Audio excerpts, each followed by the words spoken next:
நான் இப்போ ஒரு 15 நாளைக்கு முன்னாடி ஐரோப்பிய நாடான சுவிட்சர்லாந்துக்கு போயிருந்தேன் குடும்பத்தோட. அப்போ அந்த ஃப்ளைட்டில் என் கூட ஒருத்தர் வந்தார், ஒரு வெள்ளைக்கார் பக்கத்தில் உட்காந்துருந்தாரு. என் பக்கத்தில் உட்காந்துருந்தவர் அவர் எந்த நாட்டுக்காரன்னு தெரியல, வெள்ளை வெளியேன்னு இருந்தார். நான் கையில் வந்து நம்ம தமிழகத்தினுடைய முதலமைச்சர் படம் போட்ட புத்தகம் உங்களில் ஒருவன், அந்த புத்தகத்தை படிச்சுட்டு வர்றேன் எங்க ஐரோப்பா ஃப்ளைட்டில் போகிறப்ப. அந்த பக்கத்தில் உட்காந்துருந்தவர் அந்த புத்தகத்தில் இருக்கிற படத்தை பார்த்துட்டு என்கிட்ட கேட்டாரு. அவர் பேசின இங்கிலீஷ் எனக்கு புரியல. What are you talking sir அப்படின்னு. அப்புறம் லேசா புரிஞ்சிச்சு. In this book who is the man in the picture கேட்கிறாரு. அந்த படத்துல இருக்கிற மனிதர் யார் அப்படின்னு கேட்டார். அந்த படத்துல இருக்கிறவர் நம்ம தமிழ்நாட்டோட முதலமைச்சர். உடனே நான் சொன்னேன், he is Mr. M.K. Stalin, the chief minister of Tamil Nadu அப்படின்னு சொன்னேன். அதுக்கு அந்த வெள்ளைக்காரர் சொல்றாரு, S mister M.K. Stalin, he gave the breakfast for the school children in the morning. He is very great அப்படின்னு சொல்லிட்டு, this scheme is adopted in our country Canada. I am from Canada எனக்கு கை கொடுத்தார். காலையில் மாணவர்களுக்கு உணவளித்த அந்த மனிதர் தான் இந்த M.K. ஸ்டாலினா. இந்த காலை உணவு திட்டத்தை எங்க நாட்டில் கனடாவில் நாங்க அமுல்படுத்துறோம்னா, கனடா நாட்டுக்கு கூட காலை உணவு திட்டத்தை அறிமுகம் செய்து வைத்த முதலமைச்சர் நம் தமிழகத்தினுடைய முதலமைச்சர். இப்படி ஒரு முதலமைச்சர் நமக்கு கிடைப்பாங்களா? ஆனா இன்னைக்கு எதிர்க்கட்சி தலைவராக இருக்கக்கூடிய எடப்பாடி பழனிசாமி, ஐயோ ஐயோ, அவர் என்ன இப்ப பேசுறாருன்னா, நாங்கள் பிஜேபியுடன் கூட்டணி வைத்ததை பார்த்து திமுக பயப்படுகிறது. அதுக்கு ஒரு வார்த்தை சொல்றாரு, நாங்க யாரு கூட வேணாலும் கூட்டணி வைப்போங்க, நாங்க எப்ப வேணாலும் கூட்டணி வைப்போங்க, ஏன் உங்களுக்கு பயம், உங்களுக்கு பயம் அப்படின்னு இப்படி பாம்பு வச்சுக்கிட்டே தான் பேசுவார். எப்பயும் அவர் பேசுறப்ப பாருங்க, இந்த வலது கையில் அப்படியே வட்டம் போட்டுக்கிட்டே பேசுவார். பாஜக அதிமுக கூட்டணியை பார்த்து திமுகவுக்கு பயமா? பயப்படுறது திமுக அல்ல, உங்கள் அதிமுக இருக்கக்கூடிய முக்கிய தலைவர்கள் தான் இன்று பிஜேபி கூட கூட்டணி வச்சதுக்கு பயப்படுறாங்க. நம்ம அமைச்சர் சொன்னது மாதிரி முன்னாள் அமைச்சர் டி ஜெயக்குமார் என்ன பேசினார், பாஜகன்னு ஒரு கட்சியோட சேர்ந்ததுனால தாங்க நான் ராயபுரத்தில் தோத்து போனேன், நான் எங்களுக்கு முஸ்லீம்கள்லாம் ஓட்டு போடாம விட்டாங்க, பாஜக கூட கூட்டணி சேராம நாங்க தனியா நின்றிருந்தோம்னா நான் எம்எல்ஏ ஜெயிச்சிருப்பேன், அந்த கேடுகட்ட கட்சியோட கூட்டணி வச்சுதான் நான் தோத்து போனேன்னு சொன்னாரு டி ஜெயக்குமார். முன்னாள் சட்டத்துறை அமைச்சர் விழுப்புரத்தில் தோல்வி அடைந்த CV சண்முகம் சொன்னாரு, இந்த பாஜக என்னைக்கு நம்மளோட சேர்ந்துச்சோ அன்னைக்கு நம்ம குடி கெட்டு போச்சு, இனிமேல் பாஜக கட்சியுடன் நாங்கள் ஒட்டுமில்லை உறவும் இல்லை. யாரு? CV சண்முகம், எடப்பாடி பழனிசாமி. அது என்ன சொன்னார்னா, 2026 மட்டும் இல்ல 2031 சேர மாட்டோம், 2036 சேர மாட்டோம்னு 15 வருஷத்துக்கு துண்டை போட்டு சத்தியம் பண்ணாரியா. இன்னைக்கு போய் பாஜக கூட சேர்ந்துட்டார். எங்க ஊர்ல ஒரு கதை சொல்லுவாங்க, மலையில இருந்து ஒரு சாமியை தூக்கிட்டு கீழே கோயிலுக்கு கொண்டு வர்றாங்க. அந்த நேரத்துல மலையில பாதை ரொம்ப மோசமா இருக்கிறதுனால ஒரு கழுதையை கூப்பிட்டு சாமி சிலையை அந்த கழுதை மேல வச்சு அப்படியே ஓட்டிட்டு வர்றாங்க. வழியில இருக்கவங்க எல்லாம் கும்பிடுறாங்க, சாமி சாமி ஐயா ஐயா ஐயா அப்படின்ட்டு அந்த சாமியை கும்பிடுறாங்க. கழுதை என்ன நினைச்சுக்கிச்சு, நம்மளைத்தான் எல்லாரும் பார்த்து கும்பிடுறாங்க போல இருக்குன்னு அது இப்படியே மண்டே ஆட்டிட்டு, நம்மளை தாண்டா எல்லாம் கும்பிடுறாங்க அப்படின்ட்டு இப்படி தலையை ஆட்டிட்டு ஒரே ஜம்ப் பண்ண ஆரம்பிச்சிருச்சு கழுதை. மேல முதுகுல இருந்த சாமி சிலை கீழே உளுந்து உடஞ்சிருச்சு. அதுக்கப்புறம் கழுதைய மண்டையில தட்டிங்கிட்டு துரத்தி விட்டாங்க. அப்பயும் கழுதை என்ன நினைக்குது, நம்மளை கும்பிடுவாங்கன்னு பார்த்தா எல்லாம் ஆளுக்கு ஒரு குச்சி எடுத்து வெளுன்னு வெளுத்து கழுதைய மரத்துல கட்டி போட்டாங்க. இந்த கழுதை யாரு, மேல வந்த சாமி யாருன்னு நீங்க தான் முடிவு பண்ணணும். காஞ்சியிலே ஒரு புத்தன் பிறந்தான், மக்கள் கருணையினால் அவர் நெஞ்சில் நிறைந்தார், அண்ணா என்றெல்லோரும் அழைக்க வந்தார், 1000 தலைமுறை தழைக்க வந்தார், அண்ணா அண்ணா அண்ணா எங்கள் அன்பின் தெய்வம் அண்ணா. கள்ளக்குடி கொண்ட கருணாநிதி வாழ்கவே, மக்கள் உள்ளம் குடி கொண்ட உண்மை தலைவர் வாழ்கவே, கள்ளக்குடி கொண்ட கருணாநிதி வாழ்கவே. ஸ்டாலின் நம்ம ஸ்டாலின், நம் கழகம் காக்கும் ஸ்டாலின், கலைஞர் படைக்கு தளபதி, நல்ல இதயங்களுக்கு அதிபதி. ஸ்டாலின் நம்ம ஸ்டாலின், நம் தமிழக முதல்வர் ஸ்டாலின். அவசரப்பட்டு கைதீட்டிராதீங்க, இன்னும் ஒரு பாட்டு இருக்கு. கருப்பு சிவப்பு படையின் வீரன், களத்தை வெல்லும் துணிச்சல்காரன், காலம் கொடுத்த கடமை வீரன், ஞாலம் புகழும் கலைஞர் பேரன், திருக்குவளை வழியில் வந்த தமிழ் குருதி, நம் திராவிடர்க்கு தலைமை தாங்கும் உதயநிதி. திருக்குவளை வழியில் வந்த தமிழ் குருதி, நம் திராவிடர்க்கு தலைமை தாங்கும் உதயநிதி. வரலாற்று சிறப்புமிக்க காஞ்சிபுரம் வடக்கு மாவட்டம் திருப்பெரும்பூர் நகர திராவிட முன்னேற்ற கழகத்தின் சார்பாக இன்று நடைபெற்று கொண்டிருக்கும் நம்மை எல்லாம் ஆளாக்கி தமிழகத்தின் சிற்பியாக திகழ்ந்த முத்தமிழறிஞர் டாக்டர் கலைஞர் அவர்களின் 102வது பிறந்த நாளும், நாடு போற்றும் 4 ஆண்டு சாதனை விளக்க பொதுக்கூட்டத்தையும் மிக சிறப்பாக ஏற்பாடு செய்து தமிழகத்திலேயே முத்தமிழறிஞர் டாக்டர் கலைஞர் அவர்களின் 102வது பிறந்த நாளை முதல் மாவட்டமாக கொண்டாடி கொண்டிருப்பது காஞ்சிபுரம் வடக்கு மாவட்டம். அதில் இந்த திருப்பெரும்புதூர் நகர கழகம்தான். 3ஆம் தேதி அவருடைய பிறந்த நாள், 4ஆம் தேதியிலிருந்து அதனுடைய பிறந்த நாளுடைய முதல் நிகழ்ச்சி இந்த பகுதியில் நடக்குது. இந்த அருமையான நிகழ்ச்சிக்கு தலைமை தாங்கி நடத்தி கொண்டிருக்கக்கூடிய திருப்பெரும்பூர் பேரூர் கழகத்தினுடைய செயலாளர் அருமை சகோதரர் சதீஷ்குமார் அவர்களுக்கும்,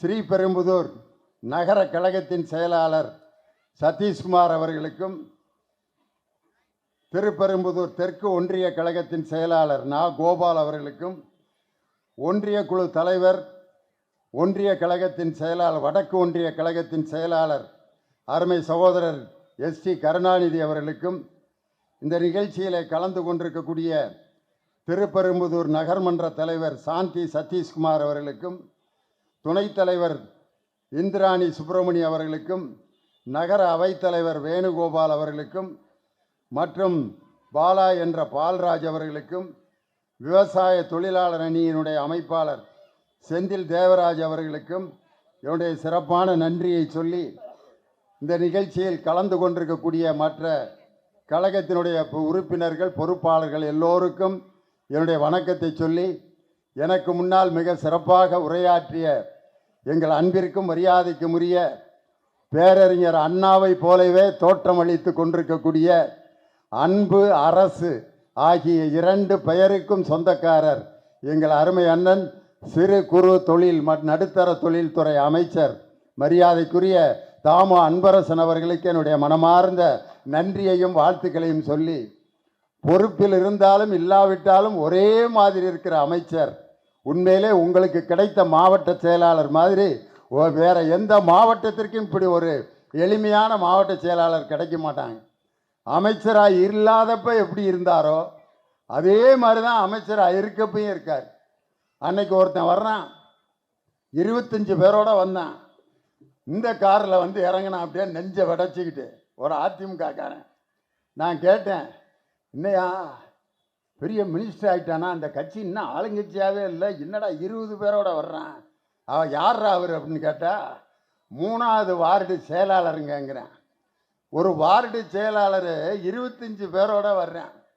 ஆனால் ஒரு அமைச்சர் எளிமையாக மக்களோடு மக்களாக என்றும் இருக்கக்கூடிய ஒரு அற்புதமான அமைச்சர் எங்கள் அருமை அண்ணன் தாமு அன்பரசன் அவர்கள் எனக்கு முன்னால் மிக சிறப்பாக உரையாற்றி இருக்கிறார். இந்த கூட்டத்தில் இருக்க நம்ம சகோதரிகள் வயசான அம்மாலாம் உட்காந்துருக்காங்க, பாவமாக இருக்குது அவங்கெல்லாம் இப்போ என்ன நினைக்கிறாங்கன்னா, இவன் டிவியிலே 1.5 மணி நேரம் பேசுவானே, இந்த ஆள் எப்போ பேசி முடிக்கிறது, நம்மெல்லாம் வீட்டுக்கு போகிறது, ஏக்கா என்னக்கா அது அக்கிரமமாக இருக்குது அப்படின்னு ஒருத்தருக்கு ஒருத்தர் அப்படியே சிரிச்சுக்கிட்டு பார்க்குறாங்க. ஆனால் நான் அவங்க சந்தோஷமாக இருக்கிறத பார்க்கும்போது நான் என்ன நினைக்கிறேன்னா, என்றைக்கு இருந்தாலும் வீட்டில் போய் சோத்தை தின்ட்டு தூங்கத்தான் போகிறான், நம்ம தம்பி லியோனி பேச்சை கேட்டுட்டு கொஞ்ச நேரம் சந்தோஷமா நம்ம தமிழக முதலமைச்சரை பற்றி கேட்டுட்டு போலாங்கிற சந்தோஷத்தில் என்னுடைய சகோதரிகள் மகிழ்ச்சியாக அமர்ந்திருக்கக்கூடிய கண்கொள்ளா காட்சி இந்த சிறுபெரும்பூரில் தான் நான் பார்க்குறேன். அதனால தான் நான் நம்ம சதீஷ்குமார்கிட்ட எவ்வளவு நேரம் பேசுகிறதுன்னு கேட்கல. எல்லா ஊர்லேயும் போய் கேட்டுருவேன், ஐயா நாங்கள் எவ்வளோ நேரம் பேசுகிறதுன்னு. ஒரு ஊரில் போய் கேட்டேன், பட்டிமன்றம் நடத்த கூப்பிட்டுருந்தாங்க. ஐயா நான் எவ்வளோ நேரம் பட்டிமன்றம் நடத்துறதுன்னு கேட்டேன். நீங்கள் எவ்வளோ நேரம் வேணாலும் நடத்துங்க லியோனி, நாங்கள் 10 நிமிஷத்துக்கு மேலே உட்காந்துருக்க மாட்டோம் அப்படின்னா. அதுக்கு ஏன்டா திண்டுக்கல்லேருந்து கூட்டி வந்தேன்னு. ஊர் முழுவதும் ஸ்பீக்கர் கட்டியிருக்கோம்யா, எல்லாம் வீட்டில் படுத்துக்கிட்டே கேட்டுக்கிட்டு இருப்பாங்கன்னா. இவர்கள்லாம் வீட்டில் படுத்துக்கிட்டே கேட்டுக்கிட்டு இருப்பாருங்களாம். நான் வெறும் நாற்காலியை பார்த்து பேசுகிறதுக்கு எடப்பாடி பழனிசாமியா இல்லை அண்ணாமலையா இல்லை நயினார் நாகேந்திரனா? லட்சம் பேர் திரண்டிருந்தாலும் மக்கள் ரசிக்க எப்படி பேச வேண்டும் என்று கற்றுக் கொடுத்த முத்தமிழறிஞர் டாக்டர் கலைஞரோட கையை பிடிச்சி மேடைக்கு வந்தவன் திண்டுக்கல் லியோனி. அதனால் நான் எவ்வளவு நேரம் பேசுகிறதுங்கிறத தீர்மானிக்கிறது நீங்கள் தான்.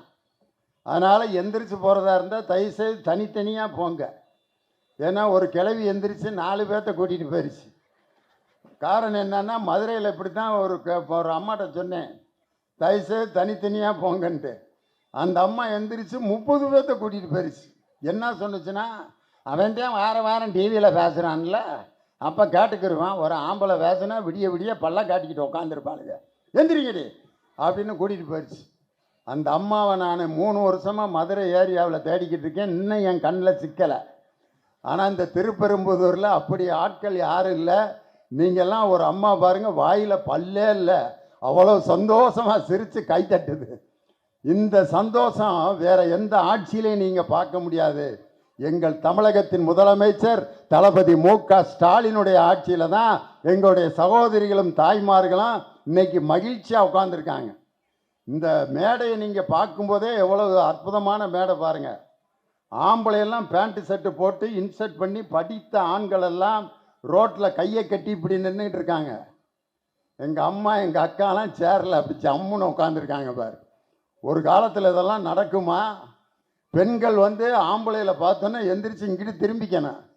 ஏன்னு கேட்டால் ஆம்பளையெல்லாம் நேருக்கு நேரம் பார்க்கக்கூடாது, குனிஞ்சதில் நிமிராமல் நடக்கணும், வெக்கப்படணும், படிக்கக்கூடாது, பொது இடத்துல நிற்கக்கூடாது, இப்படிலாம் சட்டம் இருந்துச்சு. ஒரு பொம்பளை பிள்ளைகிட்ட பேர் கேட்டால் கூட சத்தமாக சொன்னால் என்ன இப்படி பேசுகிறாவ, வாயாடியா இருக்கான்ட்டு. ஒரு பொம்பளை பிள்ளைகிட்ட உன் பேர் என்னன்னு கேட்டால், உன் பேர் என்னப்பா? சார் சார் நல்லா சொல்லு சார் அப்படின்னா தான் அந்த பிள்ளை நல்ல பிள்ளையா இருக்கான். சரஸ்வதி அப்படின்னு சொன்னால் என்ன இப்படி மிரட்டுது, இதெல்லாம் கட்டிக்கிட்டு எவன் சாக போகிறானோ.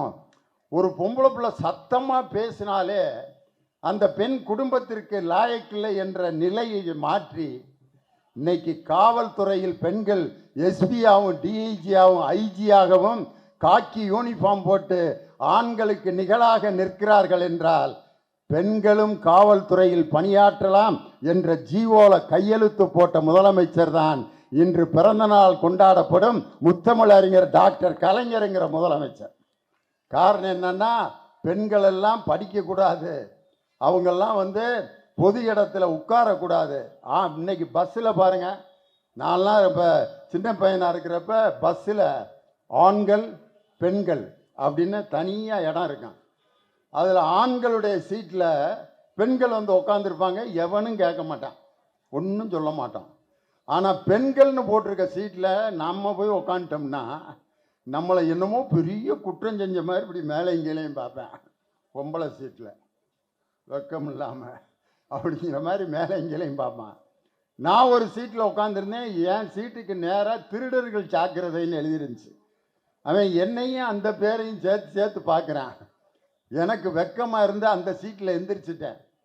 ஆண்களுக்கும் பெண்களுக்கும் பஸ்ஸில் தனித்தனியாக சீட்டு போட்டு பெண்கள் இந்த இடத்துல தான் உட்காரணும்ன்ற நிலையை மாற்றி பெண்கள் எல்லாம் இலவசமாக பேருந்திலே கம்பீரமாக பயணம் செய்ய வைத்த முதலமைச்சர் நம் தமிழகத்தினுடைய முதலமைச்சர் நமது தளபதி மு.க. ஸ்டாலினுடைய ஆட்சியில். அதனால தான் இன்னைக்கு பெண்கள் எல்லாம் உழவு மகிழ்ச்சியாக அன்னைக்கு உட்காந்துருக்கிறீங்க. ஒரு மனிதனுடைய வாழ்க்கையில் சோறுங்கிறது ரொம்ப முக்கியம். ஒரு பையன்கிட்ட கேட்டேன், கல்யாணத்துக்கும் கடைசி இது முதல் இரவுக்கும் கடைசி இரவுக்கும் என்னடா வித்தியாசம்னு கேட்டேன். முதல் இரவு வந்து வாழ்க்கையை தொடங்குற நாள் சார், கடைசி இரவுங்கிறது வாழ்க்கை முடிகிற நாள் சார்னா. சரி, வேற ஏதாவது வித்தியாசம் சொல்கிறான்னு. ஒற்றுமை நிறையா இருக்குது சார்னா. சொல்கிறா, முதல் இரவுக்கும் பந்தல் போடுவாங்க சார், கடைசி இரவுக்கும் பந்தல் போடுவாங்க சார். முதல் இரவுலையும் சாப்பாடு போடுவாங்க சார், கடைசி இரவுலையும் சாப்பாடு போடுவாங்க சார். முதல் இரவுக்கும் சொந்தக்காரங்களுக்கெல்லாம் சொல்லி விடுவாங்க சார், கடைசி இரவுக்கும் சொந்தக்காரங்களுக்கெல்லாம் சொல்லி விடுவாங்க சார். வேற ஏதாவது வித்தியாசம் சொல்கிறான்னா அவன் சொன்னான் ஒரு வித்தியாசம். முதல் இரவில் சார் பூவை போட்டுட்டு நம்ம மேலே படுப்போம் சார், கடைசி இரவில் நம்மளை போட்டுட்டு பூவை மேலே போடுவாங்க சார்னா. எப்பட்றா இதை கண்டுபிடிச்ச அப்படின்னு கேட்டதுக்கு அவன் சொல்கிறான், எல்லாத்துலேயும் தமிழர்கள் வந்து இந்த உணவுங்கிறது ரொம்ப முக்கியம். யாராவது ஒருத்தர் வீட்டுக்கு வந்துட்டோம்னா முதல்ல டம்ளரில் தண்ணி கொடுப்போம். அந்த தண்ணி எதுக்காக கொடுக்குறாங்க அப்படின்னு சொன்னால், அந்த வீட்டு தண்ணி அவர் வாங்கி குடிச்சிட்டாருன்னா அந்த வீட்டில் இருப்பவர்களை நம்பி அந்த தண்ணியை குடிச்சிருக்காருன்னு அர்த்தம். எங்களுடைய தண்ணீரை நீங்கள் குடித்தால் எங்களை நீங்கள் நம்பலாம் அப்படின்னு சொல்லி முதலில் தண்ணீர் கொடுத்து நம்பிக்கையை ஏற்படுத்திய ஒரு இனம் உலகத்திலேயே நம்ம தமிழர்கள் மட்டும்தான் இந்த பண்பாட்டுக்கும் பாரம்பரியத்துக்கும் சொந்தக்காரங்க. அதனால தான் எல்லா வீட்லேயும் அந்த சாப்பாடு போடுறதுங்கிறது ரொம்ப முக்கியம். அதனால தான் எங்கள் அம்மா சொல்லுவாங்க, கல்யாண வீட்டிலலாம் சாப்பிட்டு அவ்வளோத்தையும் இலையை காலி பண்ணிவிட்டு எந்திரிக்காதரா, ஒரு இலையில கொஞ்சோண்டு சோறு மீதி வச்சுட்டு மூடி வைடா அப்படிவாங்க. நான் சின்ன பிள்ளையில, ஏமா இதை அப்படி சொல்கிற, பெத்ததாய் சொல்கிறேன், சொல்கிறத கேள்றா அப்படின்னு. சரிங்கம்மா அப்படின்ட்டு சோறு கொஞ்சம் வச்சு மூடி வச்சுக்கிட்டே இருந்தேன். பெரியவன் ஆனோன்னு எங்கள் அம்மாட்ட கேட்டேன், எதுக்குமா கல்யாண வீட்டு இலையில சோறை மூடி வச்சுட்டு மூடி வைக்க சொல்கிறேன். எங்கள் அம்மா சொன்னாங்க, சாப்பிட்ட பிறகு அந்த இலையெல்லாம் குப்பையில் தாண்டா போடுவாங்க, அந்த நேரத்தில் அந்த இலையை நாய் தான் சாப்பிட வரும்.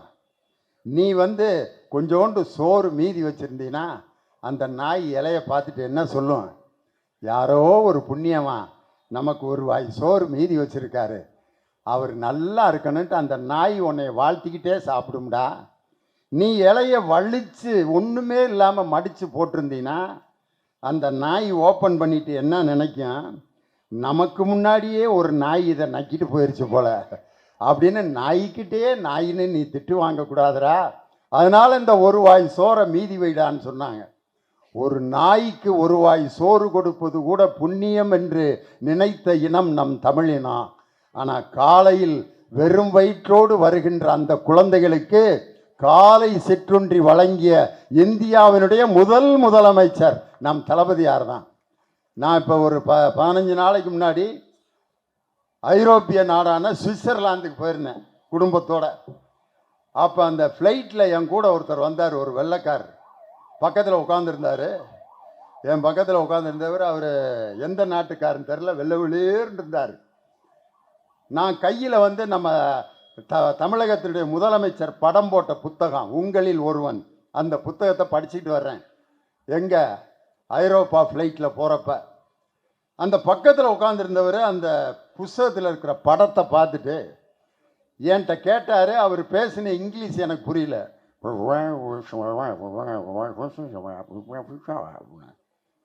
What are you talking sir அப்படின்னு. Why was this book want to the man in the picture? அப்புறம் லேசாக புரிஞ்சிச்சு. In this book who is the man in the பிக்சர்னு கேட்குறாரு. அந்த படத்தில் இருக்கிற மனிதர் யார் அப்படின்னு கேட்டார். அந்த படத்தில் இருக்கிறவர் நம்ம தமிழ்நாட்டோட முதலமைச்சர். உடனே நான் சொன்னேன், he is mister M K. Stalin, the chief minister of Tamil Nadu அப்படின்னு சொன்னேன். அதுக்கு அந்த வெள்ளைக்காரர் சொல்கிறாரு, yes Mr. M.K. Stalin, he gave the breakfast for the school children in the morning. He is very great. அப்படின்னு சொல்லிட்டு, this scheme is adopted in our country, Canada. I am from Canada ன்னு எனக்கு கை கொடுத்தார். காலையில் மாணவர்களுக்கு உணவளித்த அந்த மனிதர் தான் இந்த M.K. ஸ்டாலினா இந்த காலை உணவு திட்டத்தை எங்கள் நாட்டில் கனடாவில் நாங்கள் அமுல்படுத்துகிறோம்னா கனடா நாட்டுக்கு கூட காலை உணவு திட்டத்தை அறிமுகம் செய்து வைத்த முதலமைச்சர் நம் தமிழகத்தினுடைய முதலமைச்சர். இப்படி ஒரு முதலமைச்சர் நமக்கு கிடைப்பாங்களா? ஆனால் இன்னைக்கு எதிர்க்கட்சி தலைவராக இருக்கக்கூடிய எடப்பாடி பழனிசாமி, ஐயோ ஐயோ, அவர் என்ன இப்போ பேசுகிறாருன்னா, நாங்கள் பிஜேபியுடன் கூட்டணி வைத்ததை பார்த்து திமுக பயப்படுகிறது. அதுக்கு ஒரு வார்த்தை சொல்கிறாரு, நாங்கள் யாரு கூட வேணாலும் கூட்டணி வைப்போங்க, நாங்கள் எப்போ வேணாலும் கூட்டணி வைப்போங்க, ஏன் உங்களுக்கு பயம், உங்களுக்கு பயம் அப்படின்னு இந்த இப்படி பாம்பு வச்சுக்கிட்டே தான் பேசுவார். எப்பயும் அவர் பேசுகிறப்ப பாருங்கள், இந்த வலது கையில் அப்படியே வட்டம் போட்டுக்கிட்டே பேசுவார். பாஜக அதிமுக கூட்டணியை பார்த்து திமுகவுக்கு பயமா?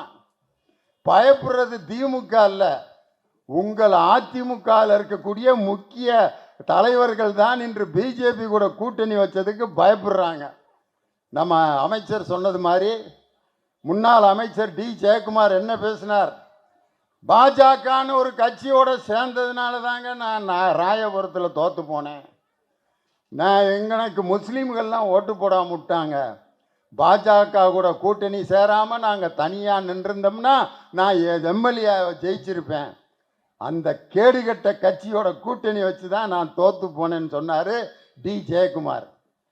முன்னாள் சட்டத்துறை அமைச்சர் விழுப்புரத்தில் தோல்வி அடைந்த சி.வி. சண்முகம் சொன்னார், இந்த பாஜக என்னைக்கு நம்மளோட சேர்ந்துச்சோ அன்னைக்கு நம்ம குடி கெட்டு போச்சு, இனிமேல் பாஜக கட்சியுடன் நாங்கள் ஒட்டுமில்லை உறவும் இல்லை. யார்? சி.வி. சண்முகம், எடப்பாடி பழனிசாமி. அது என்ன சொன்னார்னா, 2026 மட்டும் இல்லை, 2031 சேர மாட்டோம், 2036 சேர மாட்டோம்னு 15 வருஷத்துக்கு துண்டை போட்டு சத்தியம் பண்ணாரியா. இன்னைக்கு போய் பாஜக கூட சேர்ந்துட்டார். எங்கள் ஊரில் ஒரு கதை சொல்லுவாங்க, மலையிலேருந்து ஒரு சாமியை தூக்கிட்டு கீழே கோயிலுக்கு கொண்டு வர்றாங்க.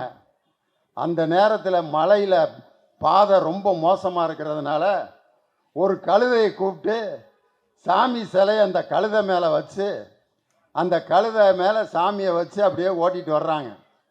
வழியில் இருக்கவங்கெல்லாம் எல்லாம் கும்பிட்றாங்க, சாமி சாமி ஐயா ஐயா ஐயா அப்படின்ட்டு அந்த சாமியை கும்பிட்றாங்க. கழுதை என்ன நினச்சிக்கிச்சு, நம்மளை தான் எல்லாரும் பார்த்து கும்பிட்றாங்க போல இருக்குன்னு அது இப்படியே மண்டே ஆட்டிட்டு நம்மளை தாண்டா எல்லாம் கும்பிட்றாங்க அப்படின்ட்டு இப்படி தலையை ஆட்டிட்டு ஒரே ஜம்ப் பண்ண ஆரம்பிச்சிருச்சு கழுதை. நம்மளை எல்லாரும் கும்பிட்றாங்கன்ட்டு ஆ ஹூ அப்படின்னோடனே மேலே முதுகில் இருந்த சாமி சிலை கீழே உளுந்து உடஞ்சிருச்சு. அதுக்கப்புறம் கழுதையை மண்டையில் தட்டிங்கிட்டு துரத்தி விட்டாங்க. அப்பையும் கழுதை என்ன நினைக்குது, நம்மளை கும்பிடுவாங்கன்னு பார்த்தா எல்லாம் ஆளுக்கு ஒரு குச்சி எடுத்து வெளுன்னு வெளுத்து கழுதையை மரத்தில் கட்டி போட்டாங்க. இந்த கழுதை யாரு, மேலே வந்த சாமி யாருன்னு நீங்கள் தான் முடிவு பண்ணணும். கழுதை தான் அதிமுக, மேலே உட்காந்துட்டு வந்த சாமி சிலை பாஜக. அந்த பாஜக கூட கூட்டணி வச்சோன்னே நம்மளை பார்த்து எல்லாரும் பயப்படுறாங்கன்னு அந்த கழுதை நினச்சி ஆட்டம் போட்டுச்சு. சாமி சிலையும் உடஞ்சிருச்சு, கழுதையும் அடி வாங்கி மரத்தில் கட்டப்பட்டு விட்டது. 2026 இந்த கழுதைக்கும் சாமி சிலைக்கும் என்ன நடக்க போகுதோ அதுதான் பாஜகவுக்கும் அதிமுகவுக்கும் நடக்கும். 2026 மீண்டும் 7வது முறையாக ஆட்சி அமைக்க போவது திராவிட முன்னேற்ற கழகம் தான். 2வது முறையாக முதலமைச்சராக போவது நம் தளபதி மு.க. ஸ்டாலின் அவர்கள் தான். அதனால தான் இன்னைக்கு நான் சொல்கிறேன், சகோதரிகள் நிறைய பேர் உட்காந்துருக்காங்க, உங்கள்கிட்ட ஏதாவது ஒரு பொருள் கொடுத்தா தான் பத்திரமா வச்சுருப்பீங்க ஆம்பளைய. அதனால தான் இயற்கையில் புல்லை பெக்கிற உரிமை கூட பெண்கள்கிட்ட தான் ஒப்படைச்சிருக்கு கடவுள். பிள்ளைய 10 மாதம் செமந்து பெக்கிற அந்த பொறுப்பு உங்கள் கையில் தான் இருக்குது. ஆம்பளைய புல்லை பெக்கலாம்னு சொல்லி ஒரு இயற்கையில் ஒரு மாற்றம் நடந்திருந்தா ஒருத்தனாவது 10 மாதம் பொறுமையாக சுமந்திருப்பான்னு நினைக்கிறீங்க? 6வது மாதத்துல டாக்டர் இதை அறுத்து விட்டுருங்க, நம்மளால் அதை தூக்கவே முடியல, 10 மாதம் வரைக்கும் இதை எவன் தூக்கிட்டு திரிவான் அப்படின்ட்டு வயிற்றில் இருக்கிற குழந்தைய 6வது மாதத்துலேயே அறுத்து தூக்கி போட்டுருவாங்க ஆண்கள். ஆனால் அது பெண்கள் கையில் ஒப்படைக்கப்பட்டதுனால தான் 10 மாதம் என் தாய் சுமந்ததுனால தான் லியோனி இந்த திருப்பெரும்புதூரில் இந்த நேரத்தில் உங்கள் முன்னாடி நான் பேசிக்கிட்டு இருக்கிறதுக்கு காரணம் என் தாய் பொறுமையாக என்னை வயிற்றில் சுமந்து பாதுகாத்து பெற்றெடுத்ததுனால தான். அதே மாதிரி பாருங்க, எல்லா விஷயமும் நீங்கள் தான் பாதுகாத்துட்டு இருக்கீங்க. பண்பாடு, நமது தமிழ் கலாச்சாரம் எல்லாம் உங்கள்கிட்ட தான் ஒப்படைக்கப்பட்டிருக்கு. கல்யாணம் முடித்த ஆண்கள் யார், கல்யாணம் முடிக்காத ஆண்கள் யாருன்னு ஏதாவது முகத்தை வச்சு கண்டுபிடிக்க முடியுதா? ஒரு ஆள் ஒருத்தரை பாருங்க, முடித்தவரும் அதே மாதிரி தான் மொழியோடு உட்காந்துருக்காரு, முடிக்காதவரும் அதே மாதிரி தான் இருக்கார், கண்டுபிடிக்க முடியல. ஆனால் என் தங்கச்சி, என் சகோதரிகளையெல்லாம் முகத்தை பார்த்தோன்னே கல்யாணம் ஆயிடுச்சுன்னு கண்டுபிடிச்சிடலாம். இந்த முன்னாடி என் தங்கச்சி உட்காந்துருக்கு, கல்யாணம் ஆயிடுச்சுன்னு பார்த்தோன்னா கண்டுபிடிச்சிடலாம். காரணம், இங்கே ஒரு பொட்டு வச்சுருப்பாங்க, இந்த கோட்டுக்கு நடுவில் ஒரு பொட்டு வச்சுருப்பாங்க. ஆம்பளைகிட்ட அப்படி ஒரு அடையாளம் இருக்கா? கிடையாது.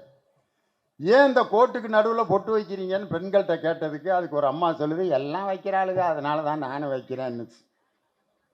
இன்னொரு அக்காட்ட கேட்டேன், எதுக்குக்கா கல்யாணத்துக்கு பிறகு பொட்டு பெருசு பெருசாக வைக்கிறேன்னதுக்கு, இதையும் வைக்கலைன்னா ஒரு 5 பேர் சைக்கிள் எடுத்துக்கிட்டு பின்னாடியே அலையிறானப்பா, அவனுங்கள்ட்ட இருந்து தப்பிக்கிறதுக்கு தான் பொட்டை பெருசு பெருசாக வச்சுக்கிட்டு அலையிறேன்னு. இது ரெண்டும் காரணம் இல்லை.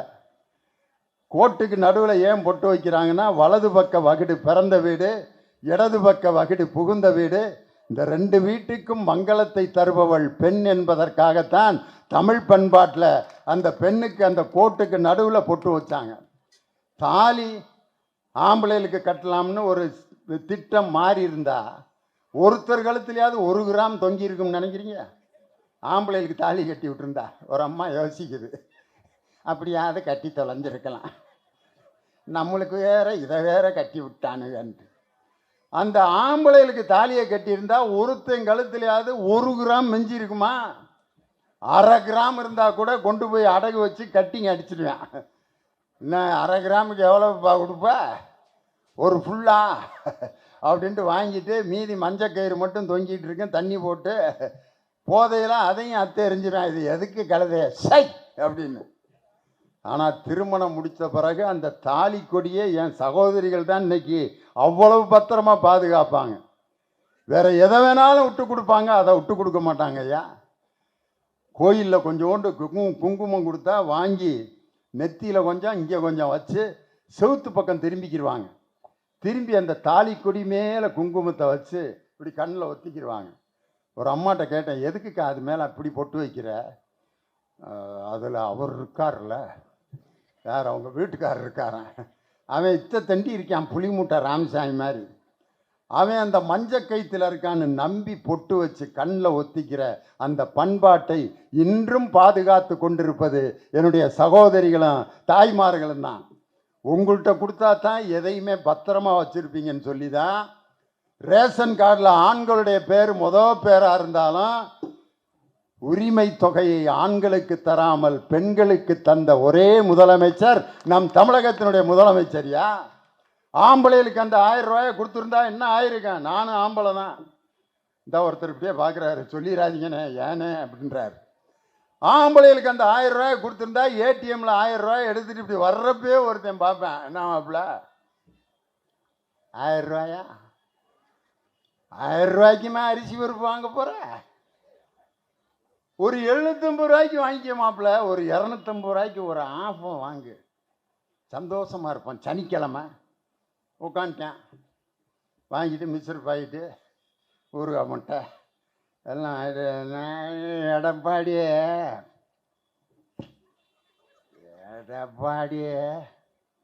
அவன் ஒரு சீட்டு கூட வாங்க முடியாது.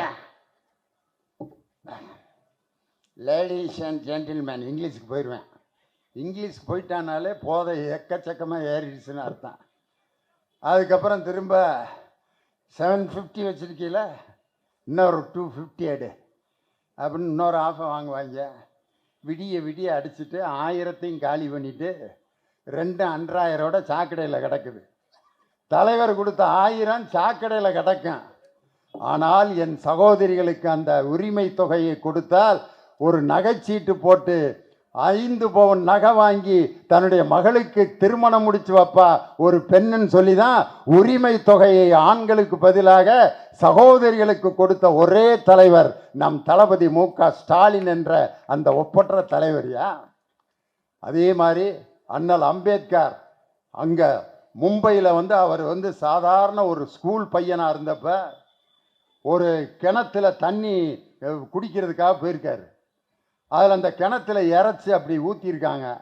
அம்பேத்கர் வாங்கி அப்படியே அந்த தண்ணியை குடிக்கிறப்ப உயர்ந்த ஜாதிக்காரங்க தான் அந்த கிணத்தை பயன்படுத்தணும், இவன் போய் எப்படிரா அந்த கிணத்துல தண்ணி குடிக்கலான்னு சொல்லி அந்த உயர்ந்த ஜாதிக்காரர்கள் குச்சி எடுத்துகிட்டு அந்த அம்பேத்கர் என்ற சிறுவனை அப்படியே முதுகில் அடித்து காயமாகி வீட்டில் தன்னுடைய அப்பா அம்மாட்ட காட்டுறாரு, இப்படி அடிச்சிட்டாங்க அப்படின்ட்டு. ஒரு கிணத்துல தண்ணி வாங்கி குடித்ததுக்காக முதுகில் அடிபட்டார் அம்பேத்கர். அதனால ஒரு கிணறு தண்ணி கீழே இருக்கிறதுனால தானடா அதை நீங்கள் சொந்தம் கொண்டாடுறீங்க.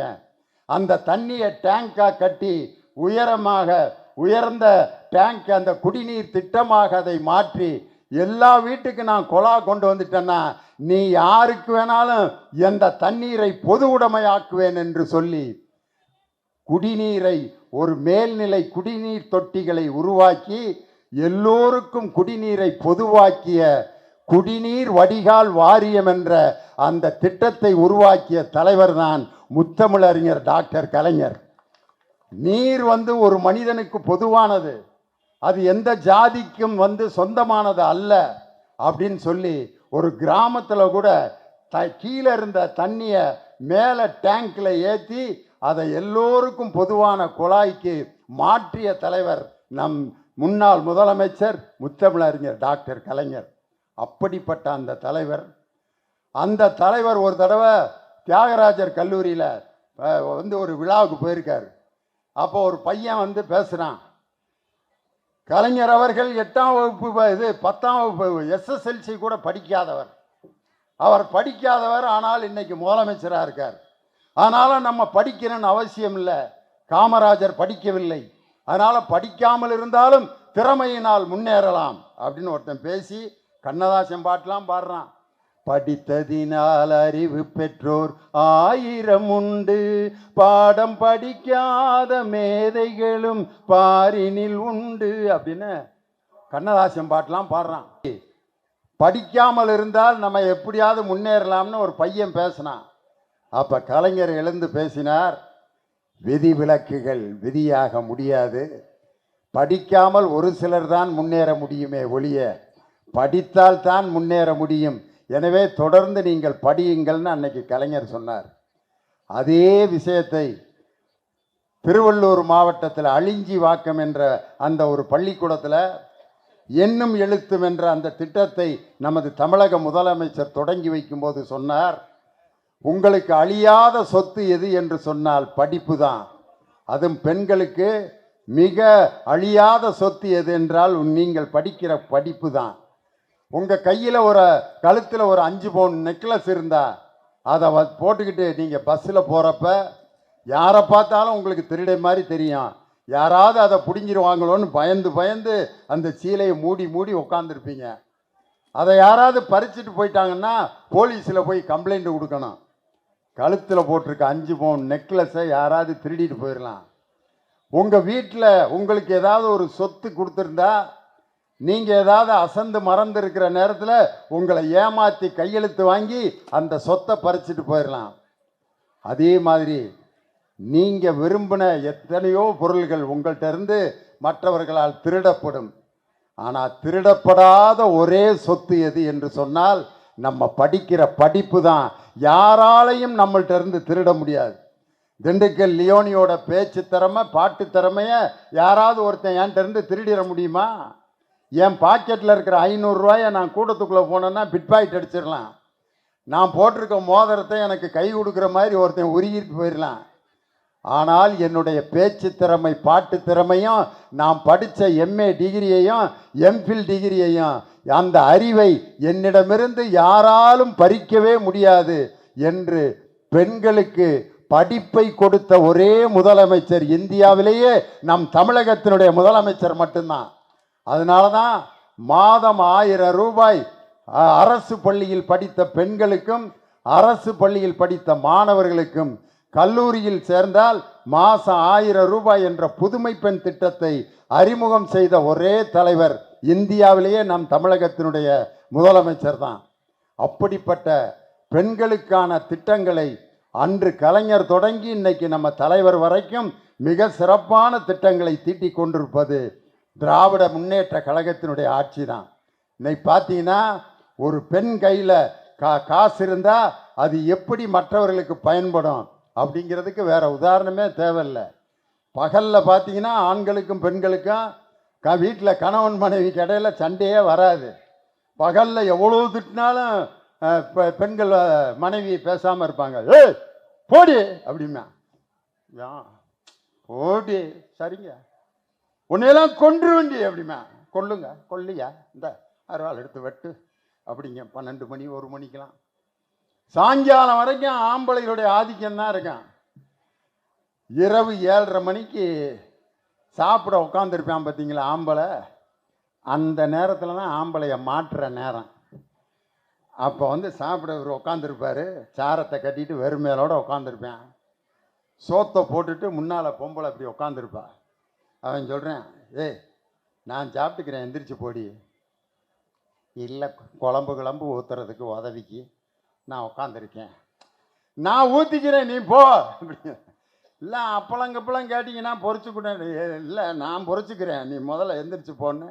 அவன் எதுக்கு உட்காந்துருக்கான்னு அவன் கண்டுபிடிச்சிட்டான். ஏதோ பிரச்சனை பண்ணுறதுக்கு தான் உட்கார்ந்துருக்கான்னு தெரிஞ்சுக்கிட்டு, சரி குழம்பு ஊற்று அப்படின்ட்டு குழம்பு ஊற்றி சோத்தில் பிணைஞ்சி இப்படி சாப்பிட்றேன். வாய்க்கும் கைக்கு இடையில விட்றாயா வாக்கியத்தை, உன்னைய கட்டி நான் எண்ணத்தை கண்டேன் அப்படின்னா, இந்தடி சாப்பிட விட்றி, இப்போ தான் ஒரு வாய் எடுத்து வாயில் வைக்கிறேன், அதுக்குள்ளே இந்த துப்புரிய ஒன்றும் இல்லை சாப்பிடுங்க. திருப்பி எடுத்து இப்படி வாய்க்கிட்ட கொண்டு வர்றேன். நீலாம் ஒரு ஆம்பளை உனக்கு ஒரு மீசை, என்னான்னு சொல்லுடி. சாப்பிடவே மனசு வர மாட்டேங்குது. உனக்கெல்லாம் எதுக்கியா பொண்டாட்டி, உனக்கெல்லாம் எதுக்கியா கல்யாணம், மனுஷனா நீ? என்னான்னு தான் சொல்லு. திட்டிக்கிட்டே இருந்தா நான் என்னான்னு கண்டுபிடிக்கிறது. அப்போ தான் சொல்கிறா, நீயும் பக்கத்து வீட்டுக்காரன்னு ஒரே இடத்துல தானேயா வேலை பார்க்குறீங்க. அவன் பாரு அந்த பழைய டிவிஎஸ் 50 வாங்கிட்டு புது பைக்கை வாங்கி அவன் பொண்டாட்டியை பின்னால் உட்கார வச்சுக்கிட்டு ஸ்ரீபெரும்புதூர்லேருந்து இந்த பக்கம் அப்படியே போகிறேன் வர்றேன். அவளும் இடுப்பை பிடிச்சிக்கிட்டு அவன் புருஷன்ட்டு அப்படியே உட்காந்துக்கிட்டு மல்லிகை போச்சுக்கிட்டு என்னையவே லுக்கு விட்டுக்கிட்டே போகிறான். எனக்கு வகுத்தறிச்சலாக இருக்குது. நீ இந்த ஓட்ட வண்டியை எத்தனை நாளைக்கு தான் வச்சுருப்ப? அவனை மாதிரி புது வண்டி என்னைக்கியா வாங்குவ? என்னையா நீலாம் ஒரு ஆம்பளைன்னொன்னே அவனுக்கு ரோசம் வந்துருச்சு. என்னடி புது வண்டி தானே வாங்கினேன், 2 நாளில் கொண்டு வந்து இறக்குறேன்டி அப்படின்னு ஃபைனான்ஸில் 15 வட்டிக்கு கடனை வாங்கிட்டேன். வாங்கி பைக்கை வாங்கி மாலையை போட்டு கொண்டு வந்துட்டேன். பைக்கு வாங்கிட்டேன் உட்காரு.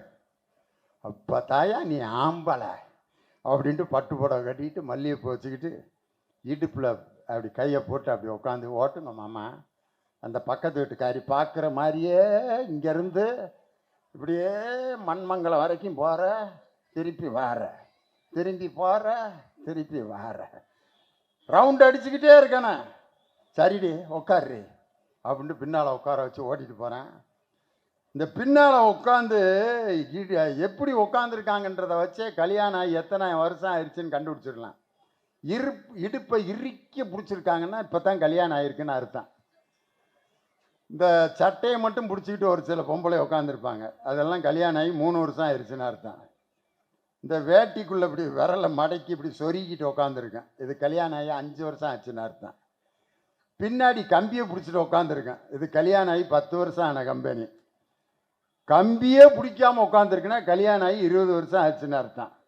ஏன்னா விழுந்தா 2 பேரும் சேர்ந்து சாவன், இனிமேல் உயிரோடு இருந்தேன்னா வண்டியில் போயிருந்தேன். கம்பியே பிடிக்காமல் உட்காந்துருப்பாங்க, இடுப்பை பிடிச்சிட்டு உட்காந்துருப்பாங்க. அது புதுசாக கல்யாணம் ஆன குறிப்பிட்டோன்னே இடுப்பில் கையை போட்டு ஓட்டு மாமான்னு ஓட்டிகிட்டு போகிறான். அவன் அப்படி ஓட்டிகிட்டு போகிறான். 1ஆம் தேதியிலேருந்து 10ஆம் தேதி வரைக்கும் 60-70 போகுது வண்டி. அழுத்துறான். 15ஆம் தேதிக்கு பிறகு 40 தான் போகுது. ஓட்டு மாமா ஓட்டுறேன்டி ஓட்டுறேன்டி. 25ஆம் தேதிக்கு பிறகு 20 கிலோமீட்டர் வேகத்தில் தான் ஓட்டுறேன். ஓட்டு மாமா, ஓட்டுறேன்டி. ஏன் மெதுவாயிருச்சுன்னா 1ஆம் தேதி 8000 ரூபா டியூ கட்டணும். 15 வட்டிக்கு வாங்கிட்டு வந்துட்டேன். ஆக்சிலேட்டரை திருகுனா என்ன சத்தம் கேட்குதுன்னா 15 வட்டி 15 வட்டி 15 வட்டி. பிரேக் கிளச் அமுக்குறேன், கட்டாட்டி பிடிங்கிட்டு போயிடுவாங்க. கியரை மாத்துறான், இதாண்டா கடைசி ஓட்டம்னா ஓட்டு மாமா, ஓட்டுறேன்டின்னு. ஒரு பைக்கு 1 லட்ச ரூபா பைக்கை வாங்கிட்டு மாதம் 8000 ரூபா டியூ கட்ட முடியாதவன் வண்டியை பயந்து ஓட்டுறான். இது எப்போ? 4-5 வருஷத்துக்கு முன்னாடி. இன்னைக்கு ஒரு பொம்பளை சொல்கிறா, பைக்கு தானே வாங்கினேன், நீ எதுக்கே லோன் போடுற? மகளிர் சுய உதவி குழுவில் நான் லோன் போட்டு உனக்கு பைக் வாங்கி தர்றையா அப்படின்னு சொல்லி இன்னைக்கு ஒரு பொம்பளை லோன் போட்டு தன்னுடைய புருஷனுக்கு பைக் வாங்கி கொடுக்குற அந்த மகளிர் சுய உதவி குழு திட்டத்தை தொடங்கி வைத்த முதலமைச்சர் முத்தமிழறிஞர் டாக்டர் கலைஞர் தர்மபுரி மாவட்டத்தில் தொடங்கி வச்சார். அதே மாதிரி 2,37,000 தரிசு நிலங்கள், இந்த நாட்டில் சும்மா கிடந்த நிலங்களை எல்லாம் சேகரித்து அந்த 2,37,000 ஏக்கர் நிலங்களை 1 ஏக்கர் நிலமில்லாத விவசாயிகளுக்கு, ஒவ்வொரு நிலமில்லாத விவசாயிக்கும் 1 ஏக்கர் நிலம் தருகின்ற அந்த திட்டத்தை அமுல்படுத்தி இன்னைக்கு ஒரு 5 லட்சம் விவசாயிகள் சொந்த நிலங்களில் விவசாயம் செய்கிறார்கள் என்றால் அதற்கு திட்டத்தை தீட்டியவர் முத்தமிழறிஞர் டாக்டர் கலைஞர் என்ற அந்த முதலமைச்சர். அப்படிப்பட்ட நல்ல நல்ல திட்டங்களை எல்லாம் தீட்டி கொடுத்த தமிழகத்தினுடைய முன்னாள் முதலமைச்சர் முத்தமிழறிஞரின் டாக்டர் கலைஞருடைய அவருடைய வழியில் பெண்களுக்கு சொத்துரிமையை சட்டமாக்கி அதை நடைமுறைப்படுத்தியவர் நம் தளபதி மு.க. ஸ்டாலின் என்ற தமிழக முதலமைச்சர். பெண்கள் கோயிலுக்குள்ள போகக்கூடாது அப்படிங்கிற நிலையை மாற்றி இன்னைக்கு நம்ம காஞ்சிபுரம் வடக்கு மாவட்டத்தில் இருக்க தோணுபுரீஸ்வரர் கோயிலில் ஒரு பெண் கோயிலுக்குள்ள உட்கார்ந்து ஓதுவாராக சாமிக்கு பக்கத்தில் நின்று பாட்டு பாடிக்கிட்டு இருக்கிறது ஒரு பெண் என்றால் அந்த பெண்ணை அப்பாயின்மெண்ட் செய்த முதலமைச்சர் நம் தமிழகத்தினுடைய முதலமைச்சர். அதில் முதல் இடம் நம்ம காஞ்சிபுரம் மாவட்டத்தில் நம்ம மாடம்பாக்கம் தோணுபுரீஸ்வரர் என்ற கோயிலில் ஒரு தேனுபுரீஸ்வரர் என்ற அந்த கோயிலில் ஒரு பெண் ஓதுவாராக சாமிக்கு பக்கத்தில் உட்கார்ந்து இந்த ஜாதி ஆண்கள் மட்டும்தான் போகணுங்கிற நிலையை மாற்றி ஒரு பெண் கூட கடவுளுக்கு பக்கத்தில் அமர்ந்து பாடல்களை பாடலாம் என்ற புரட்சியை செய்த ஆட்சி நம் தளபதி மு.க. ஸ்டாலினுடைய ஆட்சி. அதனால் கலைஞர் முத்தமிழறிஞர் டாக்டர் கலைஞர் அவர்கள் கண்ட கனவை இன்று நனவாக்கி பெண்களுக்கு கல்வி, செல்வம், வீரம் என்ற 3ஐயும் தந்து கல்விக்கு செல்வமான கல்விக்கு செல்வம் சரஸ்வதி, செல்வத்துக்கு கடவுள் லட்சுமி, வீரத்துக்கு கடவுள் பார்வதி. ஆனால் இதுக்கு எல்லாத்துக்கும் கடவுள் பெண்கள் தான். ஆனால் பெண்களுக்கு கல்வி மறுக்கப்பட்டது. லட்சுமி செல்வத்தின் கடவுள், ஆனால் பெண்களுக்கு சொத்துரிமை இல்லாமல் இருந்தது. வீரத்துக்கு கடவுள் பார்வதி, ஆனால் ஒரு பெண் வீரமிக்க ஒரு பணியில ஈடுபடுத்த முடியாது என்ற நிலை இருந்தது. ஆனால் கல்விக்கு கடவுள் லட்சுமி சரஸ்வதியாக இருந்த அந்த நிலையை மாற்றி உண்மையிலேயே சரஸ்வதிகளை இந்த உலகத்தில் உருவாக்கி கல்வி கொடுத்த ஆட்சி திராவிட முன்னேற்ற கழகத்தின் ஆட்சி. பெண்களுக்கு உரிமை தொகை கொடுத்து லட்சுமியாக மாற்றிய ஆட்சி திராவிட முன்னேற்ற கழகத்தின் ஆட்சி. பெண்களை காவல்துறையில் பணிபுரிந்து வீர செயல்கள் செய்ய முடியும் என்ற நிலையை மாற்றி பார்வதியாக மாற்றிய ஆட்சியும் திராவிட முன்னேற்ற கழகத்தினுடைய ஆட்சி என்று சொல்லி பெண்களுக்கும் மாணவர்களுக்கும் இளைஞர்களுக்கும் முதியவர்களுக்கும் எந்நாளும் வாழ்நாள் முழுவதும் உதவுகின்ற திட்டங்களை தீட்டிய தமிழகத்தினுடைய முதலமைச்சர் தளபதி மு.க. ஸ்டாலின் 4 ஆண்டுகள் செய்த அந்த சாதனை 2026 மீண்டும் உதய சூரியன் உதித்து 2026 ஆகஸ்ட் 15 அன்று மீண்டும் சென்னையில் முதலமைச்சராக கொடியேற்ற போவது நம் தளபதி முத்துவேல் கருணாநிதி ஸ்டாலின் என்ற அந்த முதலமைச்சர் தான் 2026 ஆகஸ்ட் 15 அன்று கொடியேற்றுவார். என்று சொல்லி உதயசூரியனை 2026 மீண்டும் உதிக்க வைப்போம் என்று சொல்லி உங்களிடமிருந்து விடைபெறுகிறேன். நன்றி, வணக்கம். டாக்டர் கலைஞர்.